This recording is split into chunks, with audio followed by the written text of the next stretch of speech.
गृह मंत्री ने एफसीआरए बिल पर की हाई लेवल मीटिंग। 12 अगस्त को संसद में पेश हो सकता है एफसीआरए। अमित शाह कर सकते हैं चर्चा। कॉकरोच जनता पार्टी का बड़ा ऐलान। कहा सितंबर से देश भर में कैंपेन शुरू करेगी सीजेपी। क्या बोलती पब्लिक के नाम से होगा कैंपेन।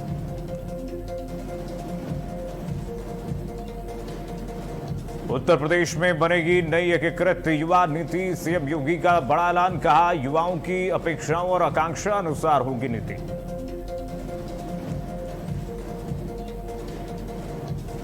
छात्रों से बात करेगी झारखंड सरकार। 11 लोगों का दल करेगा बातचीत। प्रतिनिधिमंडल में 2 तकनीकी जानकार, 1 वकील शामिल।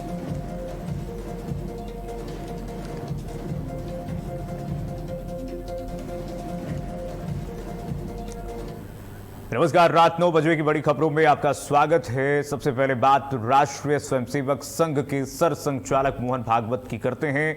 जेएनजीज के युवाओं से संवाद के दौरान उन्होंने नई पीढ़ी पर भरोसा जताते हुए कहा कि जेएनजीज पर आंख बंद करके भरोसा किया जा सकता है। उन्होंने कहा कि आज का युवा सवाल करता है और उसके सवालों का जवाब देना समाज और व्यवस्था की जिम्मेदारी है। मोहन भागवत ने कहा कि युवाओं की मांगे जायज हैं और आंदोलन भी लोकतांत्रिक संवाद का एक तरीका है। मोहन भागवत ने सोशल मीडिया पर अनुशासन की जरूरत पर जोर देते हुए कहा कि भारत की शिक्षा व्यवस्था में अभी भी कई कमियां हैं और शिक्षा सभी के लिए सुलभ होनी चाहिए। आइए अब बात करेंगे दूसरे मुद्दे की। बात करेंगे केंद्र सरकार की। केंद्रीय गृह मंत्री अमित शाह ने FCRA foreign contribution regulatory act संशोधन विधेयक को लेकर के हाई लेवल बैठक की है, उच्च स्तरीय बैठक की है। सूत्रों के मुताबिक यह बिल 12 अगस्त को संसद में पेश किया जा सकता है। बैठक में विधेयक के विभिन्न प्रावधानों और संभावित संशोधनों पर विस्तार से चर्चा की गई। माना जा रहा है कि संसद के आगामी सत्र में इस पर अहम बहस हो सकती है। उधर अब तीसरे खबर की बात कर लीजिए। उत्तर प्रदेश से ये बड़ी खबर। मुख्यमंत्री योगी आदित्यनाथ ने प्रदेश के युवाओं के लिए नई एकीकृत इंटीग्रेटेड युवा नीति बनाने का ऐलान कर दिया है। उन्होंने कहा कि ये नीति 16 से 35 वर्ष के युवाओं की जरूरतों, अपेक्षाओं और आकांक्षाओं को ध्यान में रख करके तैयार की जाएगी। इसके लिए युवाओं की समस्याओं और सुझावों का व्यापक अध्ययन कराया जाएगा। साथ ही युवा विकास की निगरानी के लिए स्वतंत्र विशेषज्ञ आयोग गठित करने की भी तैयारी है। नई नीति में शिक्षा, कौशल विकास, रोजगार, स्वास्थ्य, स्टार्टअप, खेल और मुख्यमंत्री अभ्युदय कोचिंग योजना के विस्तार पर विशेष फोकस रहेगा। युवाओं को नशे से दूर रखने के लिए खेल गतिविधियों को भी बढ़ावा दिया जाएगा। अब बात करेंगे चौथी बड़ी खबर की, जो है झारखंड से। झारखंड में छात्र आंदोलन के बीच सरकार ने बातचीत का रास्ता चुना है। रांची छात्र आंदोलन को लेकर के 8 छात्रों के प्रतिनिधिमंडल का गठन किया गया है, जो सरकार के साथ वार्ता करेगा। सरकार का कहना है कि छात्रों की मांगों और समस्याओं को गंभीरता से सुना जाएगा और समाधान निकालने का प्रयास किया जाएगा। तो इन 4 बड़ी खबरों पर हमारी नजर रहेगी। ये बड़ी खबर जो आज सुर्खियों में थी और आज लगातार इन पर चर्चाएं हुई हैं। आइए विस्तार से इन खबरों पर नजर डालेंगे, एक एक करके इन खबरों पर आज जो अपडेट्स हैं वो हम आपको बताएंगे। सबसे पहले बात करेंगे मोहन भागवत की। आरएसएस प्रमुख मोहन भागवत का जेएनजीज से संवाद।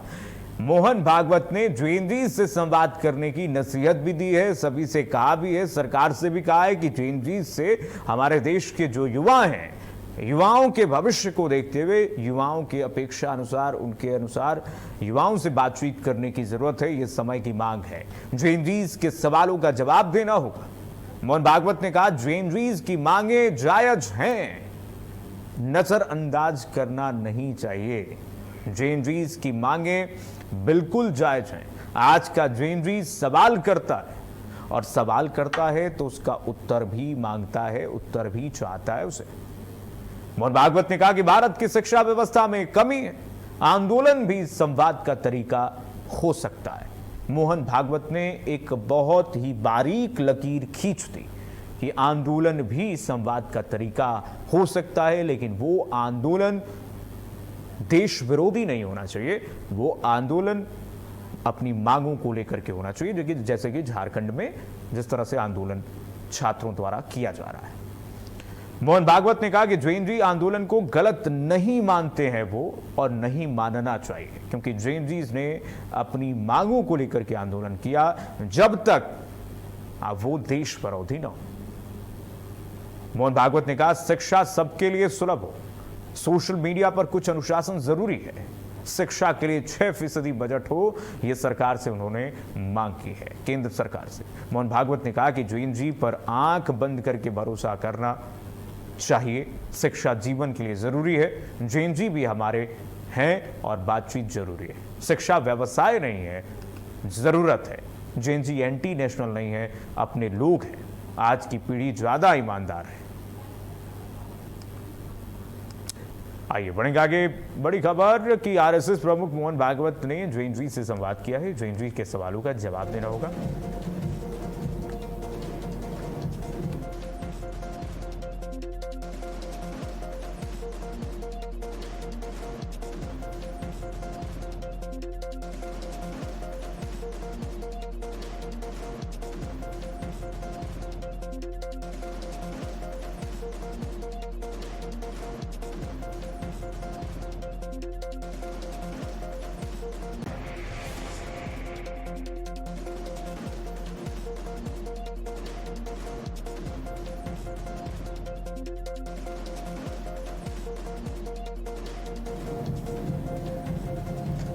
तो मोहन भागवत ने कहा जैन जी की मांगे जायज हैं। संघ प्रमुख मोहन भागवत ने जैन जी से संवाद करने को कहा है। वो कह रहे हैं कि मैं देश भर में 2000 से अधिक जैन जी युवाओं से बातचीत करूंगा, क्योंकि जैन जी भी हमारे हैं, जैन जी के सवालों का जवाब देना होगा, जैन जी की मांगे जायज हैं। आज का जैन जी सवाल करता है। मोहन भागवत ने कहा कि भारत की शिक्षा व्यवस्था में कमी है, उसको सुधारने की आवश्यकता है। मोहन भागवत ने कहा, संघ प्रमुख ने कहा कि आंदोलन भी संवाद का तरीका है और जैन जी आंदोलन को गलत नहीं मानते हैं। संघ प्रमुख ने कहा शिक्षा सबके लिए सुलभ हो, सोशल मीडिया पर कुछ अनुशासन जरूरी है। संघ प्रमुख ने कहा कि शिक्षा के बजट को बढ़ाया जाए और इस बजट को बढ़ाकर के 6% किया जाए। यह सरकार, केंद्र सरकार को ध्यान में रखना चाहिए कि शिक्षा पर बहुत ही संवेदनशीलता के साथ सभी को ध्यान देने की आवश्यकता है। मोहन भागवत ने कहा कि जैन जी पर आंख बंद करके भरोसा करना चाहिए। मोहन भागवत ने कहा शिक्षा जीवन के लिए जरूरी है, जैन जी भी हमारे हैं, देश भी हमारा है, शिक्षा व्यवसाय नहीं, शिक्षा जरूरत है, जैन जी एंटी नेशनल नहीं है, जैन जी अपने लोग हैं।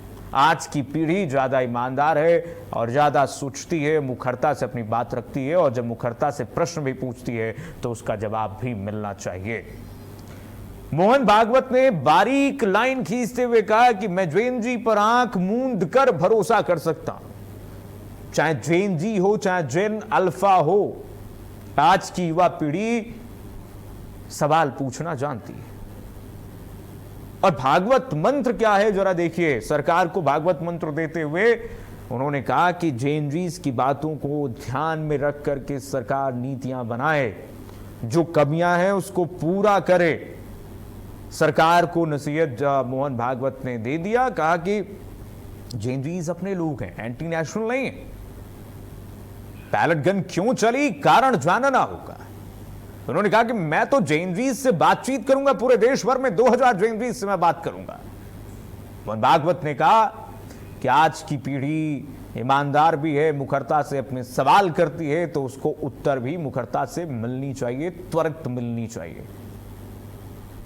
मोहन भागवत ने कहा कि मैं आंख मूंद करके जैन जी पर भरोसा कर सकता हूं, जैन जी और जैन अल्फा को ज्यादा ईमानदार मानते हैं। और मोहन भागवत ने कहा कि शिक्षा के बजट को सरकार को बढ़ाना चाहिए, 6% शिक्षा का बजट हो पूरे देश का। शिक्षा पर फोकस करें, खास करके युवाओं के, जैन जी के शिक्षा पर, ताकि यहां से पलायन न हो, युवाओं का पलायन न हो। दूसरे देशों में पढ़ने के लिए जो छात्र जाते हैं उनको यहीं पर भारत में ही शिक्षा मिले। सरकार इस पर कब सोचेगी? आगे बढ़ेंगे। अब बात करेंगे रांची छात्र आंदोलन से जुड़ी बड़ी खबर। रांची छात्र आंदोलन के बीच अब सियासी और प्रशासनिक हलचल तेज हो गई है, लगातार जारी विरोध प्रदर्शन के बाद हेमंत सरकार ने बातचीत का रास्ता चुना है। सरकार और छात्रों के बीच जल्द औपचारिक वार्ता होगी। ये बड़ी अपडेट, बड़ी खबर जो हम आपको बता रहे हैं, जो लगातार 13 दिन से सरकार जो छात्र आंदोलन चल रहा है रांची में शांतिपूर्ण तरीके से, अब जाकर के ऐसा लग रहा है कि सरकार बातें छात्रों की मानने के लिए एक मोड़ पर आई है। और इसमें यह कहा जा रहा है कि अब सरकार और छात्रों के बीच जल्द औपचारिक वार्ता होगी। इसके लिए 11 सदस्यीय प्रतिनिधिमंडल का गठन किया गया है, जिसमें 8 छात्र, 2 टेक्निकल एक्सपर्ट होंगे और 1 वकील शामिल होंगे। ये प्रतिनिधिमंडल छात्रों की मांगों और सुझावों को सरकार के सामने रखेगा। अब सरकार बातचीत के लिए समय और स्थान तय करने में जुटी हुई है। ऐसे में सभी की नजर इस अहम बैठक पर टिकी है कि क्या बातचीत से निकलेगा कोई ठोस समाधान या छात्रों का आंदोलन आगे भी जारी रहेगा। इस बड़ी खबर पर हमारी लगातार नजर बनी हुई है। रांची का जंतर मंतर क्या चाहता है ये छात्र आंदोलन, वो हम आपको लगातार ग्राफिक्स के जरिए दिखा भी रहे हैं कि जो जेपीएससी और जेडब्ल्यूएससी में अनियमितताएं हैं, जो पेपर लीक हुआ, उस पर ये छात्र जो है क्या मांगे अपनी रख रहा है सरकार के सामने। आइए अब बात करेंगे लखनऊ की, जहां पर सीएम योगी आदित्यनाथ ने बड़ा बयान दिया है। सीएम ने कहा कि पीएम कहते हैं विपक्ष ने जिसे पूछा नहीं, हमने उस जनता को बुलाकर के उसकी पूजा की। मुख्यमंत्री योगी आदित्यनाथ ने कहा कि महाराज सुहेलदेव का स्मारक हमने बनाया। सीएम ने कहा कि हमने आवास योजना से लोगों को जोड़ा है, बिजली रसोई कनेक्शन उपलब्ध कराए हैं। एनडीए सरकार ने कई योजनाएं चलाई हैं। सुनिए क्या कुछ कहा मुख्यमंत्री।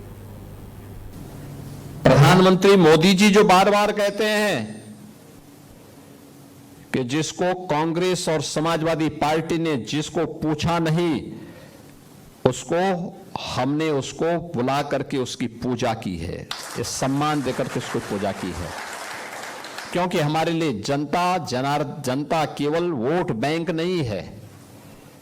बिना भेदभाव के भारत के लोकतंत्र के अंदर हर जनता को शासन की सुविधा का लाभ मिलना चाहिए। इसके लिए हमने जनार्दन के रूप में उसको सम्मान दिया है, उसकी पूजा की है। और यही कारण है कि चाहे वह बनटांगिया हो, चाहे वह मुसहर हो, चाहे वह कोल हो, चाहे वह बुक्सा हो, सहरिया हो, गौड़ हो, थारू हो, चेरो हो, इन सभी जातियों के उत्थान के लिए जो कार्य हुआ है, इनको सिचुएशन के लक्ष्य तक पहुंचाने के लिए जो कार्य किया गया है, ये उसी श्रृंखला का हिस्सा है। क्या कोई सोचता था कि निषाद राज गुहा का ये भव्य प्रतिमा श्रृंगवेरपुर में लगेगी? भगवान राम के साथ गले मिलते हुए निषाद राज की भव्य प्रतिमा आज आपको सैकड़ों किलोमीटर दूर से भी श्रृंगवेरपुर के टीले के ऊपर दिखाई देती है। कितना भव्य तस्वीर है। कोई सोचता था महाराज सुहेलदेव की विजय स्मारक बहराइच में बनेगा? आज वो बन करके तैयार हो चुका है। कोई सोचता था कि उत्तर प्रदेश के अंदर ट्राइबल म्यूजियम बनेगा? आज वो बन गया है। बलरामपुर में, मिलिया कोडर में भी बन गया है और हम मिर्जापुर सोनभद्र में भी उसकी बनाने की तैयारी कर रहे हैं।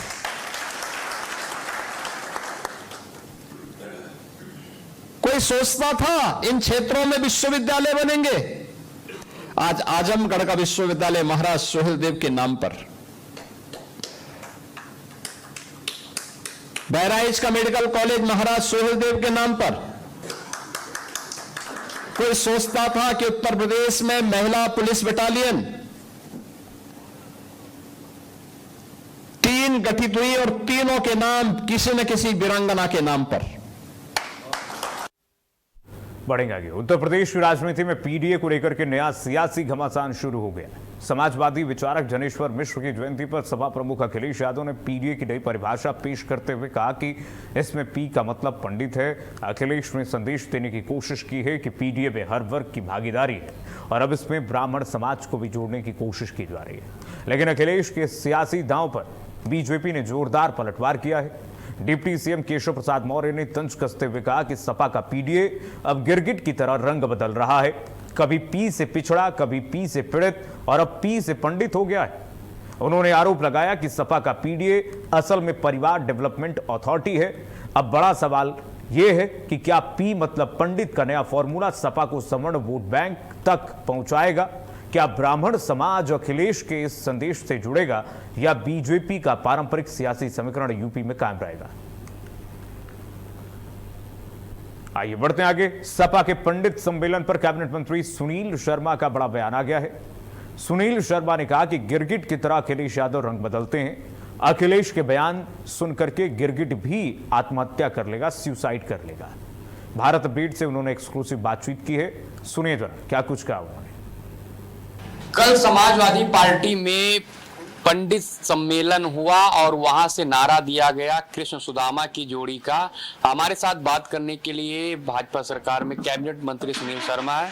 सर, कल पंडितों का सम्मेलन हुआ और अखिलेश यादव ने कह दिया कि पीडीए का जो पी है वो पंडित है। पहले वो तय कर लें। ये तो गिरगिट भी बेचारा आत्महत्या कर लेगा उनकी बातें सुन के कि वो कभी उसे पंडित बताएंगे, कभी उसे पिछड़ा बताएंगे। तो ये तो उनको तय करना है। लेकिन मैं इतना ही कह सकता हूँ कि ये ढोंग और ये पाखंड चलने वाला नहीं है। ब्राह्मण को कोई बहका लेगा, ऐसा संभव नहीं है। 2022 में अखिलेश यादव ने जब फरसा लगवाया था उस वक्त जय परशुराम की चर्चा हुई थी। इस कल के सम्मेलन में जय परशुराम की जगह कृष्ण सुदामा की जोड़ी की चर्चा हुई। तो ये कैसे बदलाव परशुराम से सुदामा तक का सफर 5 साल में? मैंने बताया ना, गिरगिट से भी ज्यादा रंग बदलते हैं। और कृष्ण सुदामा के लिए पहले कृष्ण बनना पड़ेगा। और कृष्ण सनातनी थे, राम भक्त थे, धर्म के संस्थापक थे, जिन्होंने सदैव धर्म का विरोध किया हो, सनातन का विरोध किया हो, राम का विरोध किया हो, राम मंदिर का विरोध किया हो, कार सेवकों की निहत्थे कार सेवकों को की हत्याएं कराई हो, वो कैसे कृष्ण बन सकते हैं? क्या भाजपा के कंस अगर अपने आप को कृष्ण कहने लगे तो कंस कृष्ण नहीं हो सकता।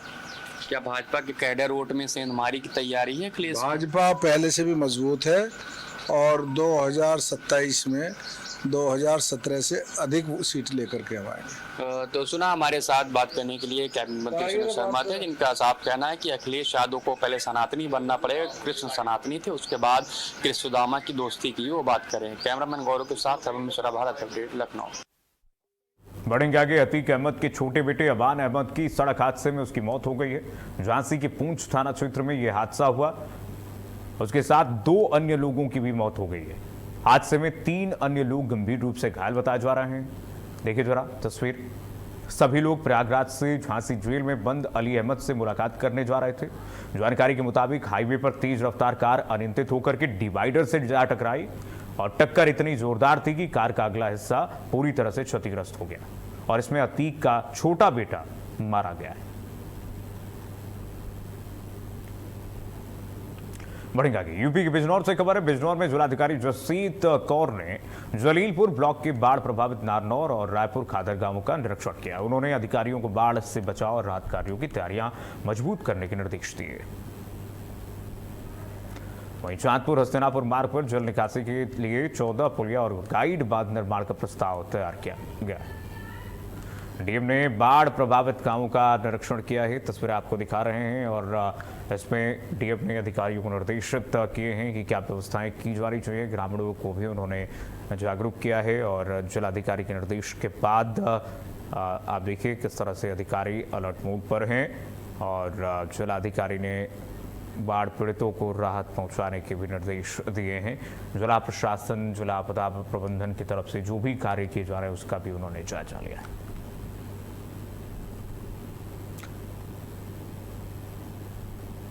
बढ़ेंगे आगे। यूपी के बुलंदशहर से खबर है। बुलंदशहर में मुकेश हत्याकांड के 2 शूटर पुलिस मुठभेड़ के बाद गिरफ्तार कर लिए गए। गागरौल रोड पर थाना चोला पुलिस और स्वाट देहात टीम की कार्रवाई के दौरान दोनों बदमाशों ने पुलिस पर फायरिंग की।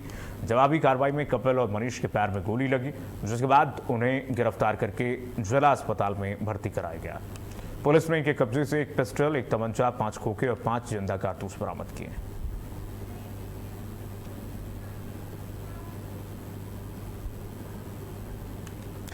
पर खबर यूपी के कानपुर से है। कानपुर में चकेरी लूटकांड में फरार चल रहे 2 आरोपियों की पुलिस से मुठभेड़ हो गई। चकेरी थाना क्षेत्र के अलकनंदा एनक्लेव के पास लूडर से भाग रहे बदमाशों को पुलिस ने घेर लिया। खुद को घिरता देख बदमाशों ने पुलिस पर फायरिंग कर दी और जिसके बाद जवाबी कार्रवाई में दोनों बदमाशों के पैर में गोली लगी। पुलिस ने दोनों को गिरफ्तार कर लिया है और इस लूटकांड के मुख्य सरगना को पुलिस पहले ही गिरफ्तार कर चुकी है, जो पीड़ित के भाई का साला बताया जा रहा है। फरार आरोपियों की गिरफ्तारी पर ज्वाइंट पुलिस कमिश्नर ने 25,000 रुपए का इनाम घोषित किया था। पुलिस अब आगे की कार्रवाई में जुटी हुई है। लगातार इस मामले में पुलिस सघन अभियान चला रही है। जल्द से जल्द पूरे नेक्सस का भंडाफोड़ करने की बात कही जा रही है। और बढ़ेंगे आगे। अब खबर यह हमीरपुर से है। हमीरपुर में नेशनल हाईवे 34 पर रोडवेज बस और टैंकर की भीषण टक्कर में बस चालक समेत 3 लोगों की मौत हो गई है, जबकि 1.5 दर्जन से अधिक यात्री घायल बताया जा रहा है। हादसे की चपेट में एक 4 पहिया वाहन भी क्षतिग्रस्त हो गया। सूचना मिलते ही पुलिस मौके पर पहुंची और शव को पोस्टमार्टम के लिए भेज दिया गया है।